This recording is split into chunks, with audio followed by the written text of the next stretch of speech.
Bom dia a todos, bom dia a todas. Bom dia para você que nos assiste pela TV UFMA no Maranhão e na Pop TV em Sobradinho e Porto Alegre. Sejam todos muito bem-vindos e bem-vindas a mais um ICL Mercado Investimentos. Hoje, terça-feira, dia aí de competir com o jogo da discórdia que está acontecendo aí para decidir, né, um pouco antes da corrida eleitoral de São Paulo, mas estamos aqui com o nosso programa. A gente vai falar do IGP-10, vamos falar também aí dos principais assuntos que movimentaram a Ásia, que ainda está em parte fechada, mas a gente tem outros pontos para falar para vocês. As previsões do boletim macrofiscal foram revisadas e vamos trazer os principais pontos aí também da nossa abertura de mercado. Mas antes de tudo isso, vou dar bom dia para o André. André, bom dia, como você está? Bom dia, Débora. Bom dia a todos os nossos telespectadores. Hoje é dia da gente falar um pouco aí de algumas previsões e monitoramento do PIB, né? Que sai o monitoramento do PIB da FGV, né? Mostrando aí como que foi o comportamento do PIB para o mês de julho. A gente também tem o boletim macrofiscal aí que revisou aí o PIB, a inflação, dados bem importantes aí, já mostrando aí impacto sobre o que aconteceu aí no segundo trimestre. Então, não só o mercado, mas agora o próprio governo federal também está revisando suas expectativas de crescimento econômico. Vamos falar do IGP-10 e do cafezinho, porque mesmo aí bem comportado, a gente já vê alguns itens alimentícios aí sofrendo com a questão das queimadas e dessa temperatura maluca que a gente está vivendo aí. Então, o cafezinho é um dos que está mais sofrendo aí. Mas antes de tudo isso, a gente já pode passar para a nossa agenda, né, Débora? Então, vamos ver o que está acontecendo, o que o nosso telespectador vai enfrentar no dia de hoje? Bom, hoje é uma agenda também mais voltada para índices da FGV, pensando aqui em Brasil, e tem um índice da CNI também, mas de uma forma geral, a agenda está um pouco mais esvaziada, de forma global. Novamente, a agenda está esvaziada, porque muitos daqueles pronunciamentos que acontecem dos dirigentes do Fed, né, do Banco Central dos Estados Unidos, não estão acontecendo, porque eles estão em período de silêncio. A decisão acontece amanhã, eles já estão na reunião de comitê de mercado aberto, que seria o FONC, né, um similar ao nosso Copom. Então não temos, né, aquele monte de pronunciamentos, mas vocês vão ver que aparecem aí, mas ele foi gravado antecipadamente, justamente por conta desse período. Então, na Alemanha, às 6 horas, saiu o índice de expectativas econômicas, que ainda mostra ali uma queda nas expectativas da Alemanha, mas uma queda menor do que vimos no mês passado e menor do que o esperado também. Então, uma melhora no índice das expectativas econômicas por lá, embora o sentimento ainda não esteja positivo. O dirigente do Banco Central, na verdade, a dirigente do Banco Central Europeu, a Elisabeth McCall, participa de um evento institucional, participou às 6 horas da manhã da Alemanha. E na FGV saiu o IGP-10, que a gente vai trazer aí para vocês os destaques do índice de inflação medido pela instituição. O Departamento do Comércio divulgou vendas no varejo de agosto, às 9h30 da manhã, nos Estados Unidos, e a sondagem industrial de setembro saiu aqui às 10 horas da manhã. Amanhã a gente traz esse dado para vocês, para mostrar os principais pontos aí que mexeram com as expectativas da indústria. 10 horas também, dirigente do Banco Central Europeu, Frank Elderson, participou de evento institucional, e durante a tarde a gente tem aí alguns pronunciamentos que vão ser passados em instituições financeiras, em eventos de instituições financeiras, mas como eu falei, esses pronunciamentos foram gravados anteriormente, até porque os dirigentes, né, ou membros ali do Banco Central dos Estados Unidos estão em período de silêncio. Então podem passar a página para o pessoal de casa acompanhar, porque temos essa participação então durante a tarde e temos também eventos que vão acontecer ao longo do dia. Pessoal, passa aí a imagem para o pessoal acompanhar a agenda agora sim. Produção industrial 10h15 nos Estados Unidos também divulgado hoje. E como eu falei, às 11 horas vai ter essa participação gravada aí do presidente do Fed de Dallas. Feriado ainda deixa mercados fechados na China e em Taiwan, e na Coreia do Sul também. Mas outros mercados voltaram a abrir hoje, caso do Japão. Mas isso é assunto para daqui a pouquinho. Então vamos já falar ainda do nosso giro pelo mundo aí, porque tá todo mundo esperando essa maldita super quarta aí que vai acontecer. E enquanto você não tem a super quarta, todo mundo aqui bem receoso, bem ansioso aí, mercados bem assim, com pouca liquidez mesmo assim, pessoal, todo mundo assim na cautela, né? Você tem aqui a notícia que a gente sugere para vocês todo dia aqui, para vocês saberem o que já aconteceu, o que vai acontecer. E na Ásia voltamos de feriado, né? Mas a super quarta também é super quarta lá, porque tem decisão de juros, né? Então, os mercados asiáticos, principalmente o Japão, também aí nessa cautela e até excessiva, né? Exatamente. A grande expectativa é pela decisão de política monetária do Japão. Então, hoje o Nikkei 225 voltou do feriado, principal índice aí da Bolsa Japonesa de Tóquio, e voltou em queda. Apesar da Ásia estar majoritariamente no terreno positivo hoje, as bolsas ficaram abertas, né? Porque Coreia do Sul está fechada, Taiwan está fechado, Xangai está fechado, né? Então a Bolsa China está fechada, de Taiwan fechada e da Coreia do Sul também, que seria o KOSPI, né? O principal indicador. A gente tem basicamente ali entre as principais bolsas asiáticas o Hang Seng e o Nikkei 225 hoje em operação. E o Nikkei 225 caiu 1,03%, justamente nessa expectativa pela taxa de juros do Japão que é decidida nessa semana. Então, na quarta-feira, a gente tem decisão aqui no Brasil e nos Estados Unidos, e a partir de quinta, a gente tem decisão no Reino Unido, na sexta-feira tem decisão no Japão, tem decisão na China também na sexta-feira. Então, uma semana bem marcada pelas decisões de política monetária de vários países. E o Nikkei 225 está com uma ansiedade não só pela super quarta nos Estados Unidos, mas por essa decisão do Japão, que ainda tem ali uma certa incerteza, apesar da expectativa majoritária ser realmente de manutenção dos juros, ainda existe uma incerteza se vai ter alguma sinalização ou uma própria alta da taxa de juros de referência japonesa nessa própria semana. Então, essa ansiedade, tanto por uma sinalização ou pela própria decisão, fez com que o Nikkei 225 abrisse, né, o dia aí em queda. Então, desde da abertura, porque a gente não teve expediente ontem por conta do feriado, ele volta do feriado com uma queda acumulada, já com esse sentimento de cautela mais proeminente aí e acumulado. Então, o Nikkei 225 liderou as quedas na Ásia e acabou indo, inclusive, na contramão do Hang Seng. Mas em um movimento muito puxado justamente por essas expectativas pelos juros que vão permear a semana toda em vários países. Vamos então agora para o Brasilzão, né, falar aí do Boletim Macrofiscal. Para quem não sabe, o Boletim Macrofiscal ele é um documento que sai trimestralmente e que mostra qual que é as projeções macroeconômicas do Ministério da Fazenda.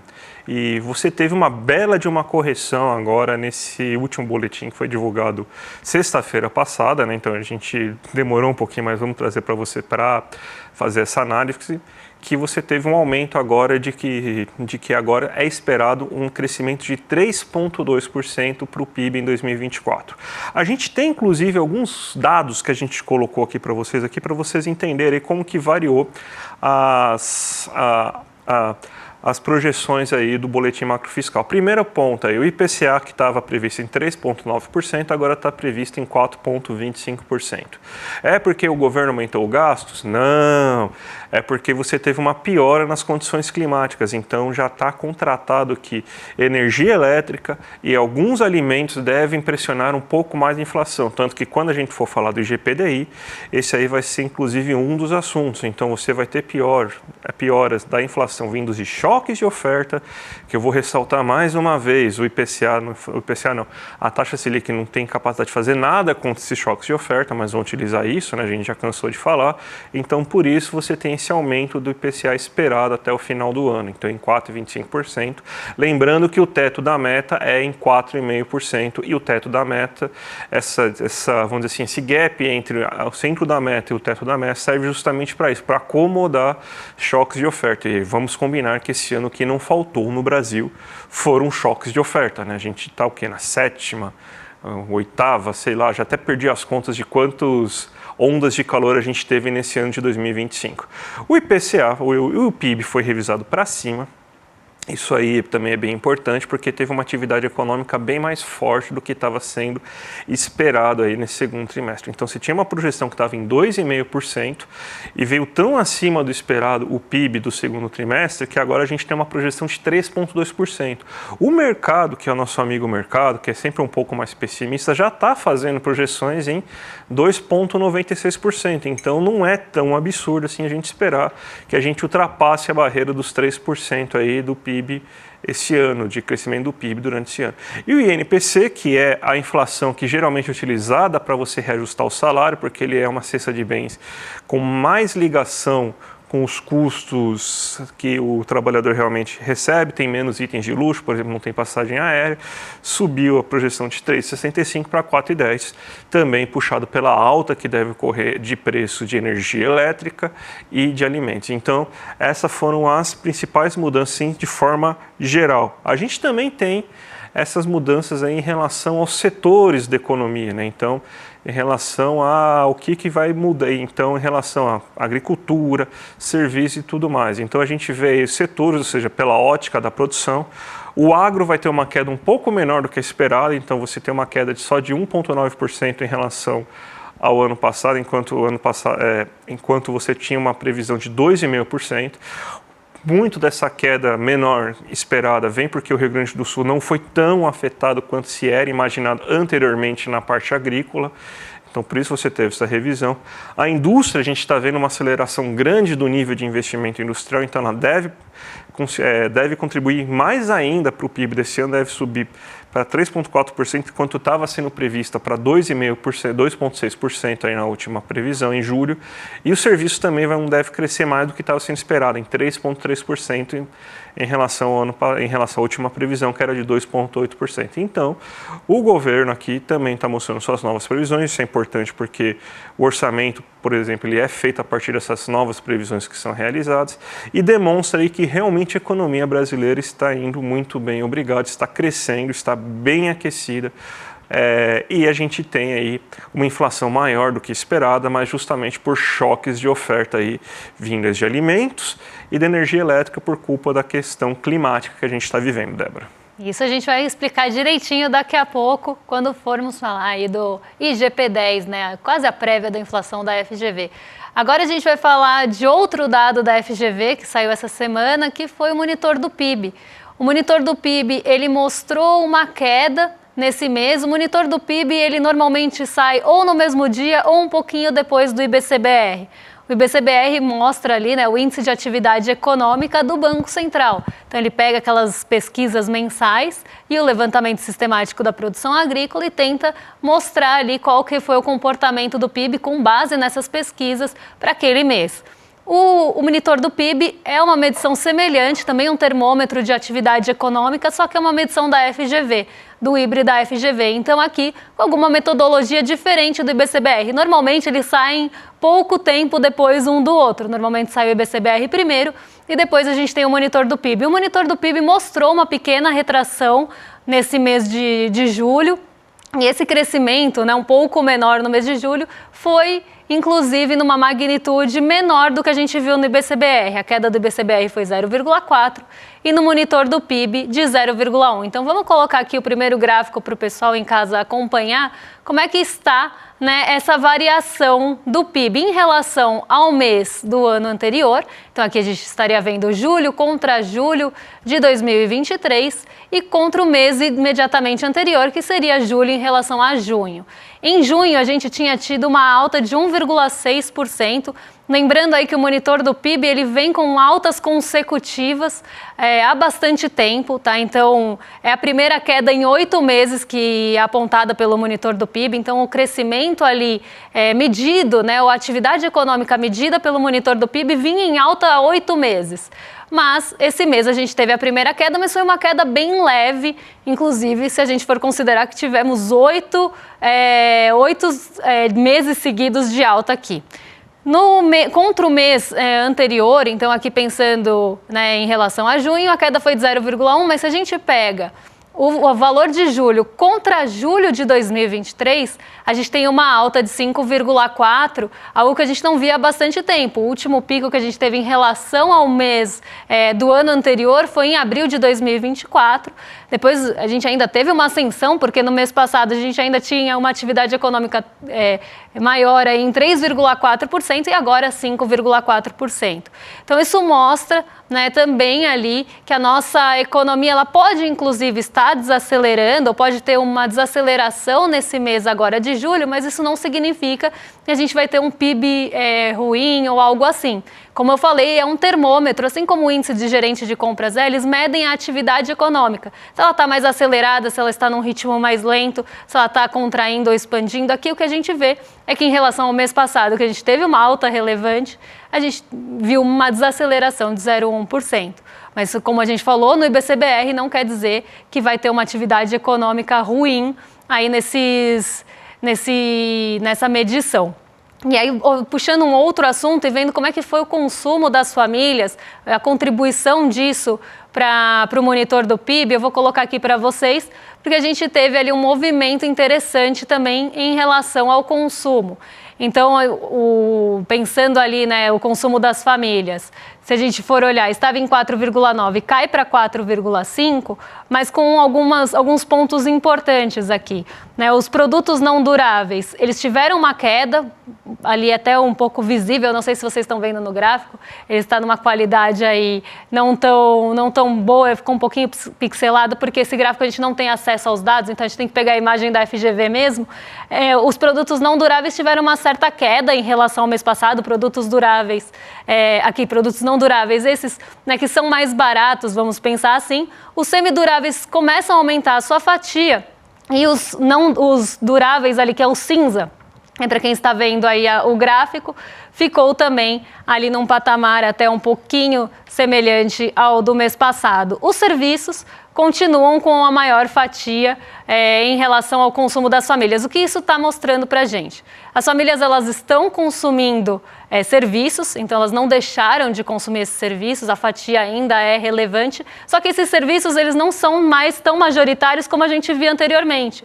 Eles estão aumentando ali ou cedendo, né, o espaço para os produtos duráveis, que vieram ali com uma crescente na sua participação, apesar dessa diminuição, que foi até tomada pelos produtos semiduráveis nesse caso, mas a gente vê aí essa parcela dos produtos duráveis crescendo ao longo desse ano, que mostra que o brasileiro está gastando sua renda sim com serviços, com produtos não duráveis, mas também com produtos duráveis. E isso acaba confirmando outros pontos que vêm, por exemplo, ali quando a gente olha a confiança do consumidor em relação à sua renda, patamar de emprego, patamar de renda nos próximos meses, porque o brasileiro não vai ali comprar produtos duráveis se ele achar que ele não vai conseguir pagar nos próximos meses, até porque é um setor bastante dependente de crédito. Mas o grande destaque aqui não foi nem o consumo das famílias, mas os investimentos. E quando a gente olha a formação bruta de capital fixo do Brasil, aqui em relação ao trimestre imóvel, em relação ao mesmo período dos anos anteriores. Então, vamos trocar aqui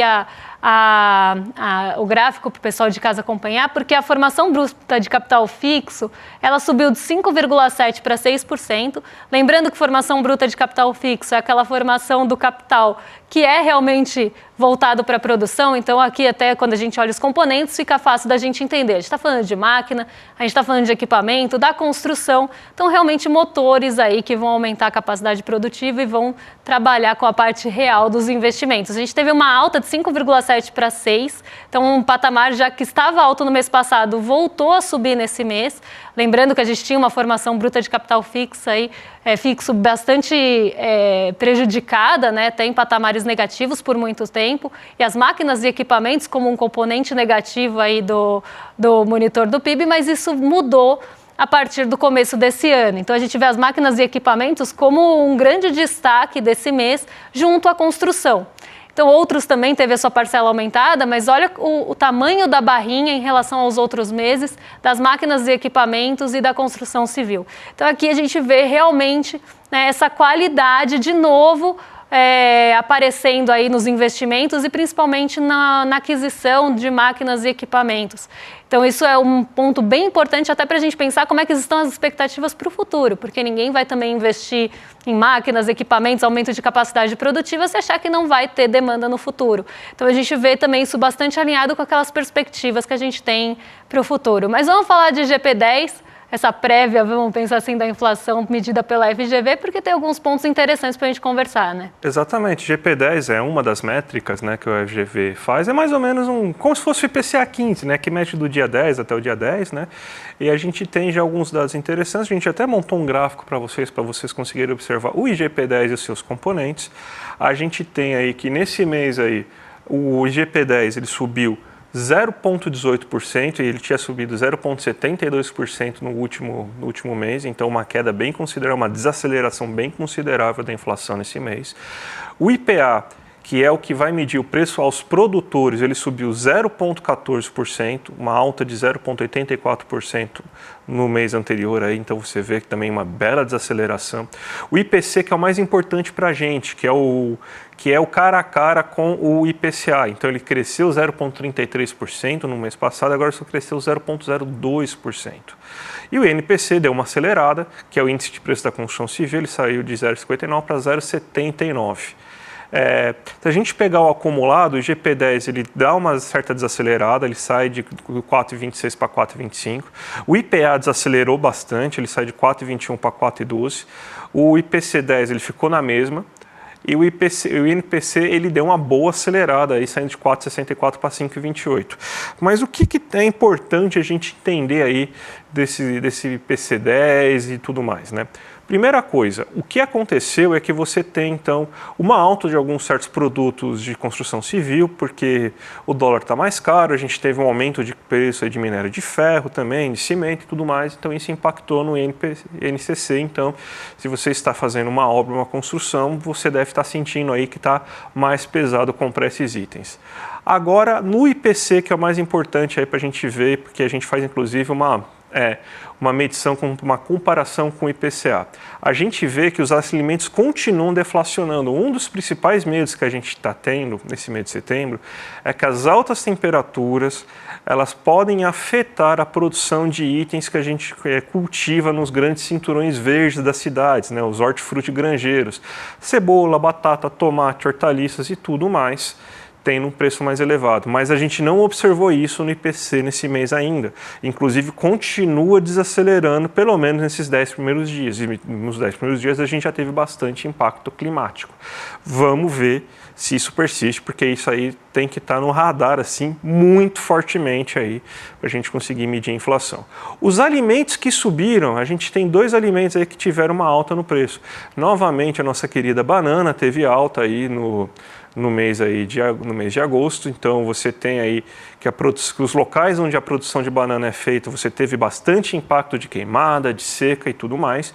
E o café está sendo uma preocupação global, inclusive. Quando a gente mostrou nas últimas semanas aquele gráfico mostrando aí o caminho da seca e tudo mais, a gente consegue ver bem facilmente que passa bem pela região que fica no norte de São Paulo e no sul de Minas. E também um pouco no norte do Paraná. Essa é a região principal produtora de café, não só do Brasil, como do mundo. É a Colômbia e o Vietnã, basicamente, que fazem o café que o mundo inteiro consome.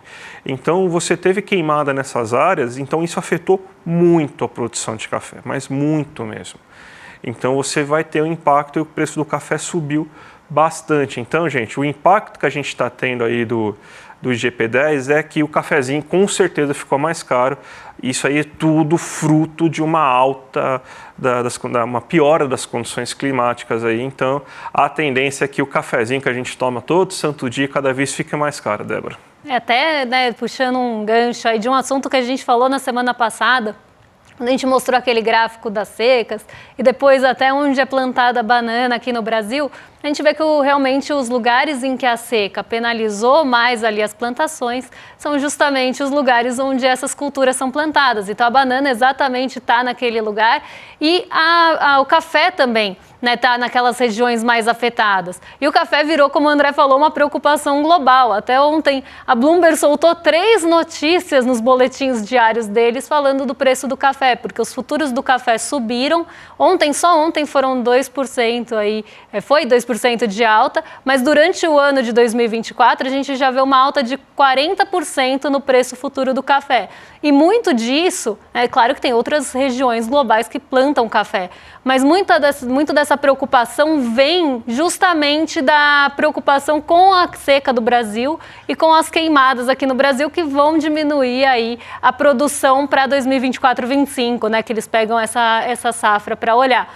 Então, o mercado global de café já está bem atento a isso e o café pode subir não só aqui, mas de forma geral, como mostrou aí os levantamentos, né? Porque não foi só um, eu ia falar o levantamento da Bloomberg, mas foi mais de um levantamento que mostrou justamente essa alta do preço do café e essa preocupação com as regiões aí em que o café é plantado aqui no Brasil. Débora, 3 minutinhos para a gente fazer a abertura de mercado, então você já está até na agulha aí, a tela da Débora, então vamos colocar 3 minutinhos, bolsa caindo hoje, né? Exatamente, bolsa caindo, até tinha uma perspectiva mais positiva para o Ibovespa hoje, porque Nova York estava em alta antes da abertura, então no pré-abertura, que a gente chama, mercado pré-abertura, os índices em Nova York mostravam alta e o EWZ, que vocês estão vendo aí na tela, que é o principal índice de referência da nossa bolsa em Nova York, também tinha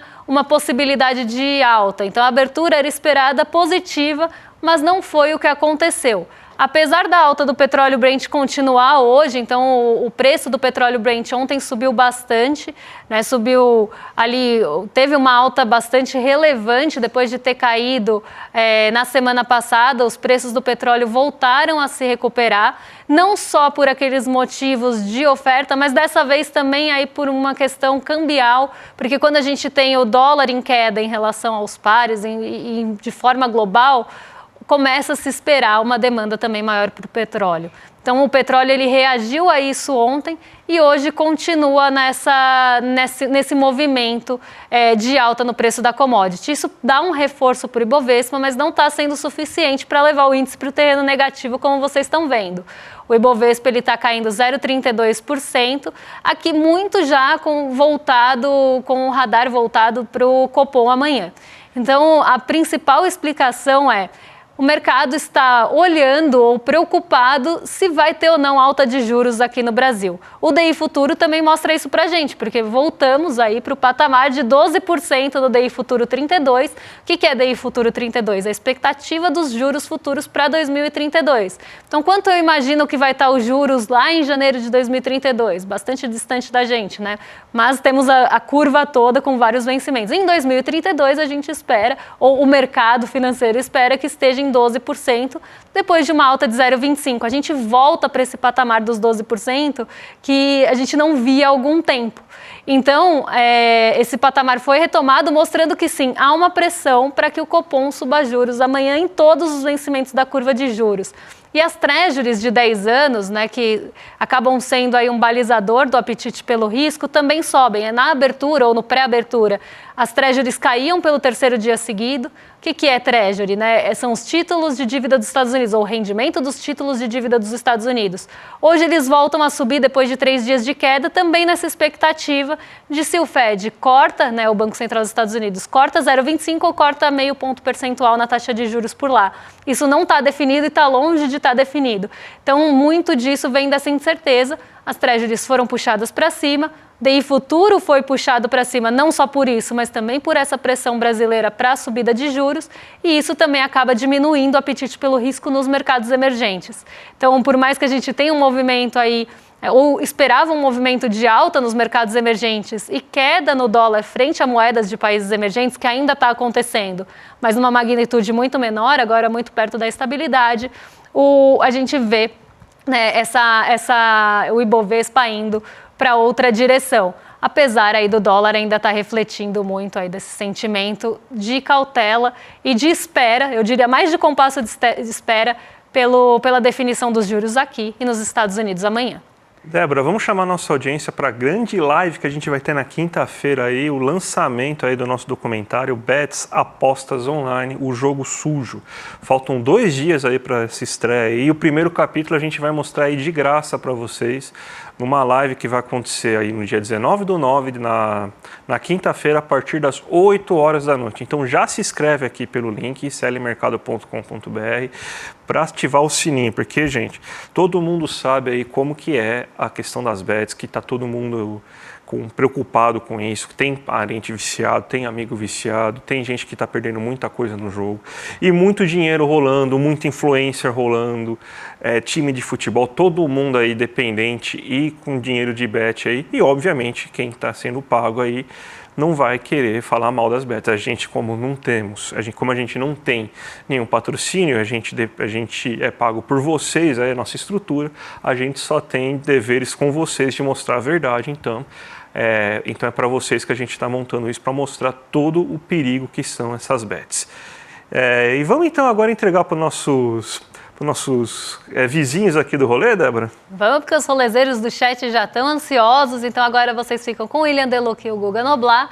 Um excelente dia para vocês, um beijão e até amanhã. Até amanhã, gente. Tchau, tchau. Gente, faltam só 2 dias para o nosso documentário Bets, o jogo sujo que ninguém comenta. Um documentário que vai abalar as estruturas desse mercado, que virou uma doença nacional destruindo milhões de vidas. Se você ainda não se inscreveu, clica no link aqui embaixo e se inscreva gratuitamente. E se já se inscreveu, fica atento no seu e-mail, porque é lá que vão chegar as informações para você assistir o documentário. Um abraço e até daqui a pouco.